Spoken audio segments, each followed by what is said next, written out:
रिफ्रैक्शंस की एक और एग्जांपल हम देखने जा रहे हैं, वो है हमारे पास ट्विंकलिंग ऑफ स्टार। ट्विंकलिंग का मतलब होता है टिमटिमाना। तारे जो टिमटिमाते हैं, ये क्यों टिमटिमाते हैं, इसके पीछे का रीजन क्या है, आज के इस लेक्चर में हम समझने जा रहे हैं। हम जमीन पे हैं और स्टार जो है वो आसमान पे, स्काई पे है।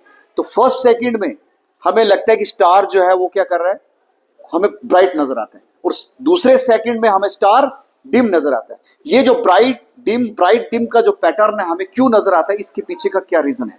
तो इसके पीछे का सबसे बड़ा रीजन है refraction of light. Atmospheric refraction के कारण स्टार हमें फर्स्ट सेकंड में ब्राइट नजर आता है और सेकंड सेकंड में डिम नजर आता है। ऐसा नहीं है कि स्टार के पास कोई बटन है और जिससे वो अपनी लाइट को कम ज्यादा करता है, ऐसा नहीं है। स्टार अपनी लाइट को बिल्कुल बराबर अर्थ की तरफ भेजता है, लेकिन अर्थ की एटमॉस्फेयर लेयर्स की अलग अलग डेंसिटी होने के कारण स्टार की ट्विंकलिंग हमें नजर आती है। तो हमने जैसे पढ़ा कि जो लेयर अर्थ के नजदीक है वो सबसे ज्यादा डेंसर लेयर है।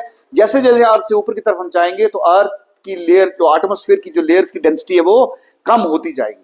अब यहां पर इस कंसेप्ट में अर्थ की फर्स्ट लेयर को समझना जरूरी है कि ट्विंकलिंग ऑफ स्टार्स में फर्स्ट लेयर ट्रोपोस्फियर का बहुत बड़ा रोल है।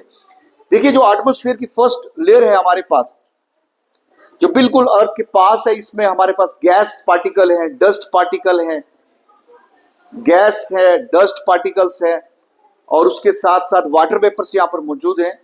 अगर हवा तेज चलेगी तो हमारी जो फर्स्ट लेयर है उसकी डेंसिटी भी चेंज हो जाती है। तो याद रखना कि जो फर्स्ट लेयर है उसकी डेंसिटी फिक्स नहीं रहती, उसकी डेंसिटी भी चेंज होती रहती है। अगर हवा तेज चलेगी उस कंडीशन में क्या होगा कि हमें स्टार डिम नजर आएगा।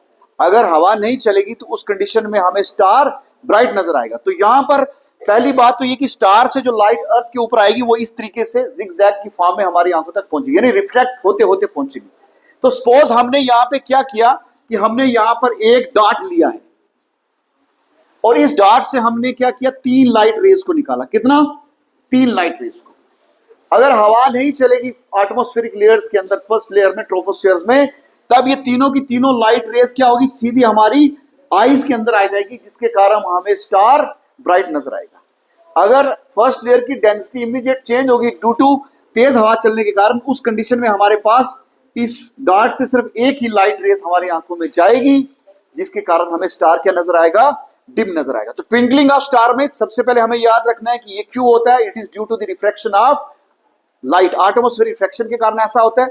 सेकंड, हमें याद रखना है कि एटमॉस्फेयर में बहुत सारी लेयर्स हैं। फर्स्ट लेयर की डेंसिटी सबसे ज्यादा होती है, डेंस लेयर होती है, और फर्स्ट लेयर के अंदर ट्रोपोस्फियर्स में जो डेंसिटी फिक्स नहीं रहती, यहां पर भी फर्स्ट लेयर की डेंसिटी चेंज होती रहती है। अगर एयर तेज चलेगी तो उससे डेंसिटी चेंज होगी, जिससे हमारे एक डॉट से 3 लाइट्स हमारी आंखों की तरफ, 3 लाइट रेज नहीं पहुंचेंगी, एक सफिशिएंट अमाउंट में लाइट नहीं पहुंचेगी, तो उस कंडीशन में स्टार हमें डिम नजर आएगा।